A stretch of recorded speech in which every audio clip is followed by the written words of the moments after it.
it comes to public safety in this nation, the answer is not defund the police, it's fund the police. Fund the police. Seconds later, Floyd is pulled out the other side. That's when Officer Derek Chauvin would put his knee on Floyd's neck. Tonight, Chauvin faces charges including second-degree murder and manslaughter. The three other officers at the scene each face aiding and abetting charges. Unconfirmed. Yes, we came, we saw, he died. Did it have anything to do with your visit? No, I'm sure it did. And they have paid people smugglers to get to Libya to try to cross the Mediterranean to Europe. With security and financial collapse in Libya, human trafficking and smuggling have become a growing trade. Not only African migrants who risk their life, but also many Libyan locals pay people smugglers to get to Europe through the Mediterranean. You know what? If you want Donald Trump to win, then say that, otherwise I'm speaking. In Gaza City, children among those searching through the mountains of garbage, looking for food, scraps of plastic and burned paper, anything to help light a fire for cooking. Outside the small soup kitchens still open, scenes like this. You know what? I'm just gonna come out and say it. America deserves Donald Trump. You need to leave! Yeah, I said it. I've been watching Hasan Piker for a while, and I gotta say, of all the controversial things he's said, of all the clips and opinions and takes he's had on any number of issues, this is why he's been dogpiled by every liberal in the United States of America? Let's say that Gavin Newsom becomes the nominee, that we make it midterms. Devastating. Do you vote for him over J.D. Vance? I don't know. Well, I'd have to vote for Gavin Newsom. Me of too. course, 100%. I wouldn't blink. What about you, Hasan? I'd probably vote third party. You would? Oh, yeah. I mean, at that point, it doesn't even matter. Like, because my policy on this is the same as, like, my refusal to endorse Kamala Harris. The reason why I did not endorse Kamala Harris was because she did things that were not only unproductive, but also unconscionable. And that, it prompted a ton of outrage and a lot of, are you fucking kidding me? With a lot of people thinking that Hasan shouldn't be encouraging third-party votes to his massive following, and some saying things like, insanely irresponsible take, given the harm this administration has unleashed just 1 year in. As well as, can we move on from these left-wing creators that have built a business on just hating Democrats? It helps nobody but themselves. You also had tons of people accusing Hasan of being a grifter, arguing that he, quote, wants Republicans in office because he gets to cosplay a revolutionary, which raises his profile and makes him more money. And then separately from takes on Hasan, you had some pushing back on criticisms of Gavin Newsom. We're saying, I live in California, my gay friends have basic rights, my girlfriend can access reproductive care, and we've raised the minimum wage for service workers. Spare me the disingenuous bullshit. But then as far as Hasan, he's defended himself in a series of posts saying, do you want free healthcare? Do you want free college? Do you want to stop Israel? I'll vote for anyone who sincerely believes in making that happen. And adding, I never said J.D. Vance is better than Newsom. You want to believe I said that because you can't comprehend a world where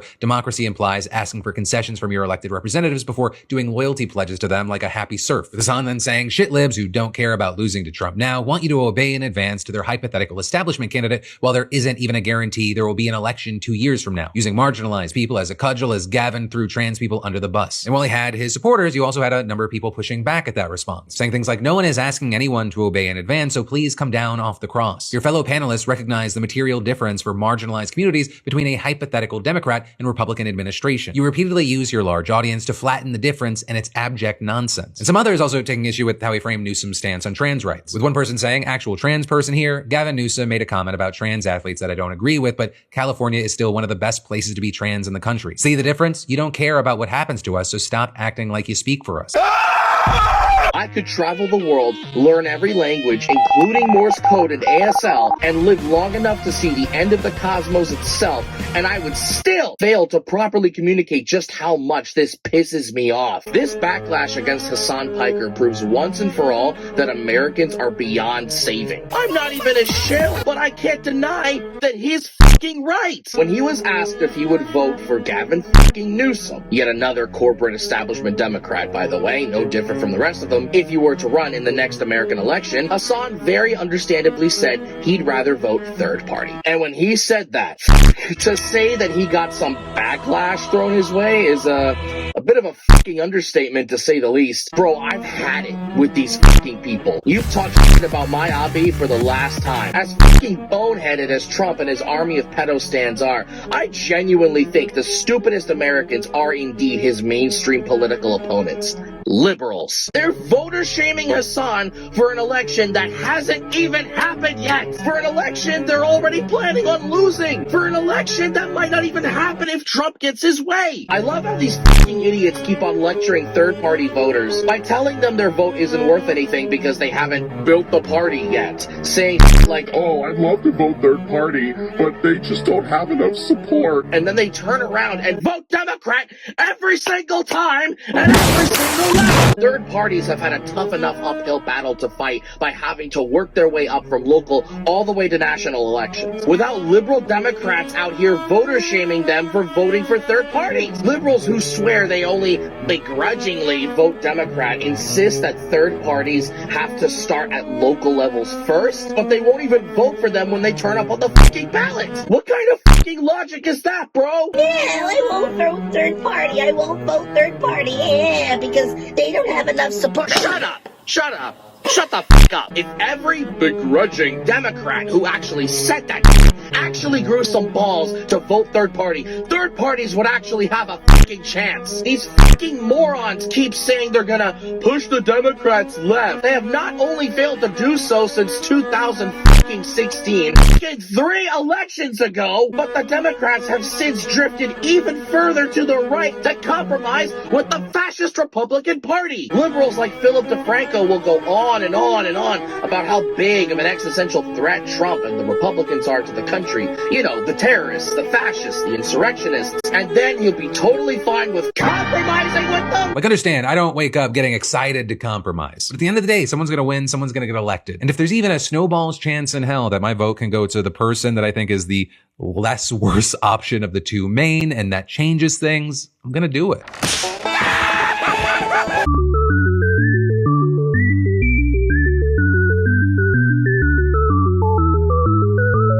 And then when you call these people out, they'll lecture you for not being bipartisan. Yeah, the Republicans are fascist, but then the liberals are like, we need a strong Republican Party. Are you people out of your goddamn minds? How are you gonna regularly trash Trump and the Republicans, but still insist on compromise? So not only do you fucking progressives dangle the keys of progress in front of the faces of your voters, promising to push the party left, not only do you do that, but you also defend meeting Republicans in the center, a center that's drifting further and further right by the day. Democrats actively enable the Republican agenda. In politics, this is called the ratchet effect. The idea goes something like this. When Republicans hold power, the gears of the ratchet engage and the machine begins to move to the right, happily clicking along as policies pass, judges are replaced, and budgets are approved. Come the time when Democrats return to power, the ratchet is meant to move left, but the party acts as the pawl, immobilizing the gears, meaning the ratchet remains completely stuck until Republicans return to power and things go back to moving right again. In the real world, this ratchet effect can be seen when Democrats do any, or frequently all, of 3 things: passively accept movement towards the right, move to the right themselves, and block movement to the left. At what point do you start to realize you don't actually have a fucking choice? How far right do the Democrats need to go for you to draw the fucking line? Have some fucking principle. Every time an establishment ghoul is nominated by the party machine, it's always, we're gonna hold their feet to the fire, and then nothing fucking happens. Yeah, you fucking liberals did such a good fucking job holding Biden's feet to that fire. You really got him to take action on Gaza. You really pushed him to clean up East Palestine. Thank God you stopped him from killing that rail strike. And it's a good thing he was such a fierce defender of trans rights.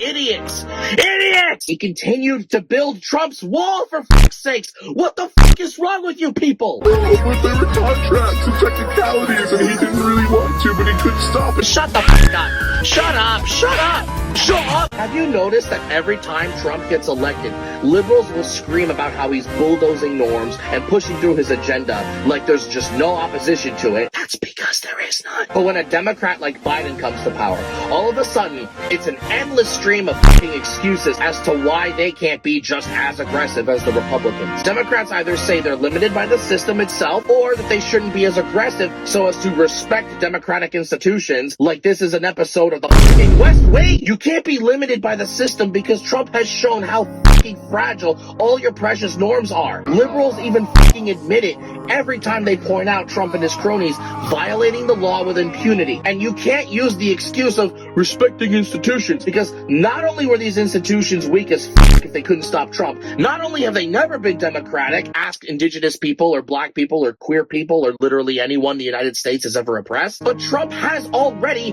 broken the rules. They're not going to be fixed. The Republicans will continue to break the rules, and Democrats will continue to choose to be limited by them, as Biden did. This pledging loyalty to a hypothetical establishment Democrat candidate before the race even starts sends signals to Democrats early on that, once again, they've got nothing to worry about. Throwing your leverage away before you ever get a chance to lose it. Y'all are eager to lose this time, aren't you? If a party knows they have your vote no matter what, they have zero incentives to listen to you. If you want Donald Trump to win, then say that, otherwise I'm speaking.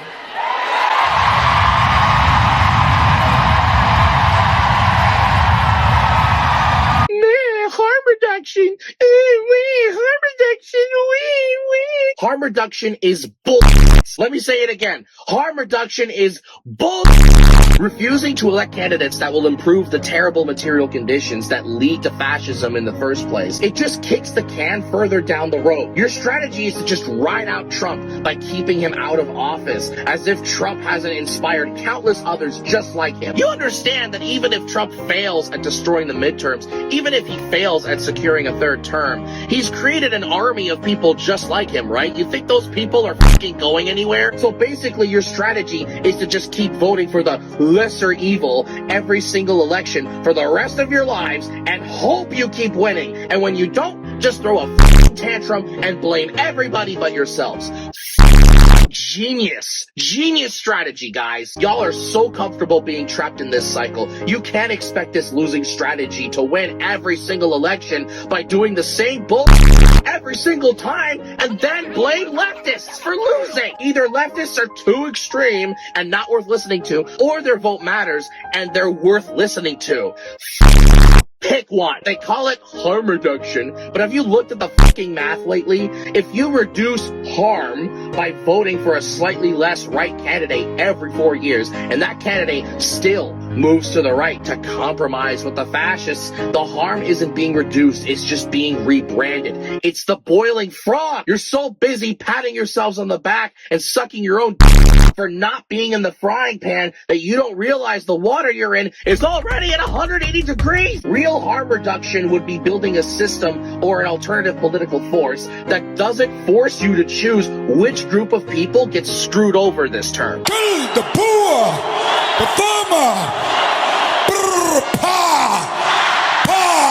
oh, I have to choose between my rights and the Palestinians. No, you don't. You can walk the fuck away. You can return to your families as people of principle who didn't sell their souls to the devil. None of us are saying that a Kamala presidency and a Trump presidency would look exactly the same. We're not fucking idiots. We know he's terrible. We're saying that a Trump-styled presidency is fucking inevitable because that's how fascism works. It doesn't just go away with 1 or 2 elections. So let's forget the Democrats having fueled the fire of xenophobia and deportation for years before Trump lit the match with ICE. Let's forget that Biden didn't abolish ICE, even though he had every opportunity to do so. Look at the army of goose-stepping goons Trump has spawned since he first took office. Look how he's networking with them, grooming them into useful partners, and giving them positions in office. How he's given every bigot in America a clear path to power. How he's inspired countless others way worse than him to prepare for future presidential runs. Ronald Reagan spawned the neoconservative war hawk era that we were all accustomed to before Donald Trump. And just like with Trump, the Democrats never resisted. They fucking moved to the right. So what in the living do you liberals expect the Democrats to do in this new, even more conservative era? So for the final father-fucking time, Democrats didn't lose because of leftists not voting. They lost because they didn't give the overwhelming majority of Americans enough of a reason to vote in the first place. You can't just expect others to swallow the same fucking garbage over and over and over and over and over again every single election until they're all dead. And don't get me started on the I got mine crowd. The people who use their identity to shield the establishment while ignoring the lack of actual intersectional progress for the rest of the world. Playing the role of the conveniently selfish token minorities. You care only about yourselves and not the rest of the world. No solidarity or intersectionality to be found in your bones.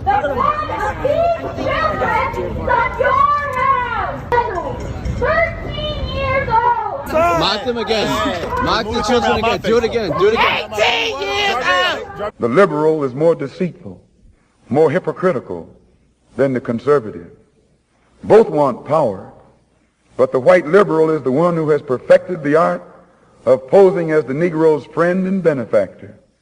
And by winning the friendship and support of the Negro, the white liberal is able to use the Negro as a pawn or a weapon in this political football game that is constantly raging between the white liberals and the white conservatives. The American Negro is nothing but a political football, and the white liberals control this ball through tricks or tokenism, false promises of integration and civil rights. In this game of deceiving and using the American Negro, the white liberals have complete cooperation of the Negro civil rights leader, who sell our people out for a few crumbs of token recognition, token gains, token progress. These liberals will lecture you about harm reduction because they're terrified of losing the tiny bit of comfort they've managed to carve out under the current system. They'll look at a candidate who is literally funding a genocide or deporting record numbers of people and say, yeah, but my taxes or my specific rights, my comfort is at stake, so you have to vote for them. That's not solidarity, that's transactionalism. You're a fucking hostage. But instead of a gun, what's being held to your head is fear. You're allowing fear to dictate your decisions. You're basically saying that your personal comfort is worth the literal blood of people in the global south or the poor in your own backyard. Everything from the food you eat to the metals in your phone, the clothes on your back, to the gas in your car, to the land that you stand on, to the water that you drink is brought to you by American imperialism and American colonialism. And that comfort is put there specifically to keep you on your ass and give you a reason not to fight the status quo. They're giving you comfort at the expense of human rights. And by making the choice to keep voting Democrat, you choose comfort over and over again. Comfort at someone else's expense. And that's the choice you will keep making until one day your comfort is no longer on the ballot and you have no more fucking options. It's not that the Democrats actually care about protecting your fucking rights. They just haven't gotten to you yet. They haven't gotten the opportunity to sacrifice you yet. How many times do we have to keep repeating this fucking poem? The reality is that until the global south cuts you off for good, which they will, your comfort will keep you complicit. So if discomfort spurs you to action, good! Man, I'm a white queer American. My life is hard enough as it is. But your solidarity ends at your own borders, doesn't it? Forget your queer brothers and sisters fighting for their lives all over the world. Forget Africans. Forget Southeast Asians. Forget those living in Latin America. As long as you get to feel just a little bit better. Right? You people are one to criticize Hasan and call him selfish for making a career on activism, while your comfort is financed on the blood of the innocent. Get the f*** out of my sight. And yes, it's comfort. Because no matter how bad you've got it, your standard of living and the life you live is 1,000 times more desirable than that of the people your nation exploits. It's always been about comfort and nothing else. Because these motherfuckers will be like, vote for the Democrats and then organize between now and the next election. And then they just don't organize. They use this idea of buying time to organize as a way to guilt trip you into voting Democrat so you can use another Democrat term to build up an alternative political opposition. But, as we've established earlier, they just don't do it anyway. No, I don't really feel like it.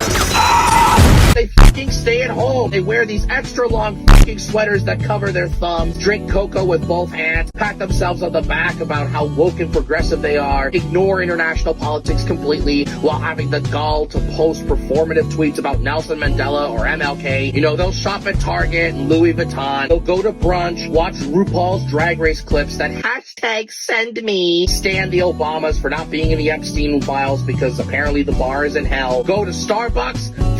I hate these fucking people! I hate liberals so much. If you're wondering what they were doing for 4 years when they said they would hold Biden accountable, you have your answer. They'll do literally anything, and I mean anything but organize, only to come out of hiding every 4 years to lecture you on who to fucking vote for. Again, how convenient of Phil to just not look into these people's backgrounds and not notice that they just so happen to be Democrat campaign staffers and establishment cronies. Doesn't doesn't take a fucking journalist to deduce that this is clearly a smear campaign, but I guess he was so busy fantasizing about a perfect bipartisan America where minorities are forced to sing and hold hands with their killers that he just forgets to do journalism. The establishment loves a good token. They'll put a diverse face in the forefront who will endorse a candidate who is fundamentally anti-poor and anti-worker, and then they'll call you the bigot for criticizing them. You don't like Kamala Harris because she's black. No, I fucking hate her because she's terrible. Because she's pro-genocide. It's peak identity politics. The Democrats use these token supporters to gaslight the rest of the community into thinking the system will work for them or work for everybody if we just keep voting hard enough. Look, we have a minority in the cabinet. Okay, great. Is that person stopping the police from being militarized? Get in the hole! Don't shoot! No. Then what's the point? You're just diversifying the face of the machine while the machine keeps grinding people into dust. If the Republicans are a predator drone, the Democrats are a predator drone with a pride flag sticker on it. 4 Hellfire missiles in the sky. I watch my life flash before my eyes, but at least there's one huge plus. We know that the bomber was a gay woman drone pilot. Hashtag girl boss. A gay woman drone pilot. Hashtag girl boss. True intersectionality isn't about voting for the lesser evil to save your own skin. It's about realizing that until the system works for the most marginalized people on the planet, it doesn't work at all. Stop using your identity as a reason to be a coward at the ballot box. That's the difference between leftists and liberals. Phil. But then also secondarily, it made me look at Hillary Clinton and go, oh man. I had kind of a, did you watch the movie Interstellar with Matthew McConaughey? Spoiler alert, but also the movie came out in 2014, so I don't know why I have to say spoiler alert. There's that scene where he's in that place where he's looking back at himself years before he went on his mission. He's pounding on the wall, trying to scream at himself, don't go. I have that around the 2016 election. Wanting to shout at myself, the polls are wrong. She doesn't have it in the bag. Spend less time saying it's cringe. She said people need to Pokemon Go to the polls and maybe get people to Pokemon Go to the polls herself. She's pretty much right about all the things Trump is trying to do. Don't treat this like a piece of entertainment. It's actually one of the most consequential elections in your lifetime. Yes, she and her team did a shit job campaigning. But if you watch like the full deposition, just watching her do laps around people. Well, she still might not have been my initial candidate of choice. Like if I went back to the primaries, it does make me wonder for the 30 seconds I look back. I very much believe in forward thinking, but when I look back of how things could have gone, maybe rather than just smash everything with a sledgehammer and have no plan for what comes next. She's pretty much right about all the things Trump is trying to do. She's pretty much right about all the things Trump is trying to do. She's pretty much right about all the things Trump is trying to do. What?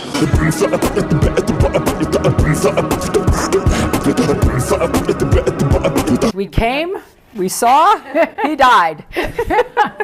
Jesus Christ. Contrary to what you American liberals who see everything as a trolley problem seem to think, you can choose to remove yourself from this. You can choose to fight for your rights while not voting for oppressive genocidal war criminals who will do nothing but preserve the status quo and continue to leave you all poor. Stop begging for your rights and start demanding them. The fight for a minimum wage increase at the federal level has been going on for so long that I'm pretty sure a modern livable wage is more than double the amount that was being asked for when the movement started. I'm so fucking tired of this American exceptionalism. I'm tired of these fucking Yankees nonstop justifying their complacency and complicity by going on and on about how entrenched and unique their electoral system is. Shut the fuck up. There are countless examples of political opposition breaking duopolies in two-party or even one-party states. Y'all didn't learn from the Gen Z revolutions, did you? Of course not. Western anime watchers only watch One Piece for the silly rubber man, and they pretend that it's not political at all. There are countless people across the third world fighting tooth and nail,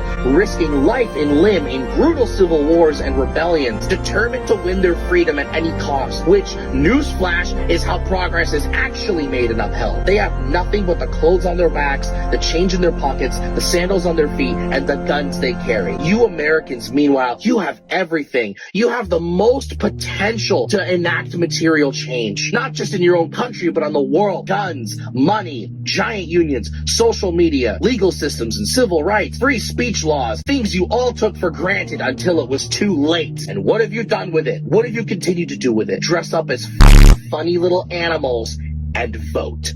That's it. That's all. And if that's all you're willing to do to fight Donald Trump, then simply put, you deserve Donald Trump. So go ahead and keep blaming leftists for the decline of your nation all you want. Because at the end of the day, they'll be there to pick up the pieces of what's left of your godforsaken burger country. America, you reap what you sow. The best thing you could do for yourselves and the entire world is to just collapse already. Give up, keel over, collapse, and put a period at the end of this sentence so the rest of the world can finally be free to make their own decisions and choose their own destinies. You're scared. I know you want to prevent a collapse because it means that your precious status quo will die and a lot of you will get hurt and a lot of you will die. And yeah, that's true. But you know what? I'm just going to say it. I don't give a fuck anymore. Why don't you just fucking die already? Just give up and die. If that's what it'll take to finally free the world from your shackles, I'll accept that loss. I'll gladly accept that loss. After watching the people of Gaza suffer and toil and scream and cry and die while you people just stood back and watched, even while you Americans have the most potential to enact change, I don't care anymore. To my American comrades, you have my full sympathy and support. Never stop fighting. Keep each other safe.